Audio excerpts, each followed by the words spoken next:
అన్న సాస్ కావాలి. సాక్స్లు ఉండవు. టమాటా సాస్. ఇదిగో తమ్ముడు. ఇంకా లేస్ ప్యాకెట్ ఒకటి, బిస్కెట్ ప్యాకెట్ ఒకటి.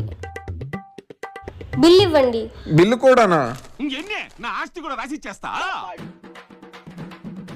ఇవన్నీ అవుట్డేటెడ్. నేను ఇప్పుడే కన్స్యూమర్ కోర్టులో కేసు పెడతా, పోలీసుకి పిలుస్తా.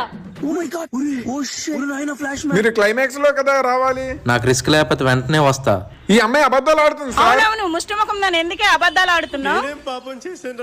అబద్ధాలు ఆడితే అమ్మాయిలు పుడతారు, అది తెలుసు కూడా అమ్మాయి అబద్ధాలు ఎందుకు ఆడుతుంది? పదా జీపెక్కు. సార్ సార్ నేను కాదు. ప్రూఫ్ చూపించు, నువ్వే అమ్మినట్టు అమ్మాయి దగ్గర బిల్ ప్రూఫ్ ఉంది. మార్నింగ్ వేసిన సరుక్కి పేమెంట్. చూసారా, అది మార్నింగ్ వేసిన సరుకు సార్. ఇప్పుడైనా తెలిసిందా అమ్మాయి అబద్ధం ఆడిందని? ఓకే, ఈ కేసు మీరు విత్డ్రాల్ చేసుకోండి. Okay sir. ఏంటి ఓకే? ఇప్పుడు జరిగిందంతా రికార్డ్ చేసా, ఇప్పుడు పెడతా కేసు. ఫ్యాన్ జారుతుంది, లేకండి.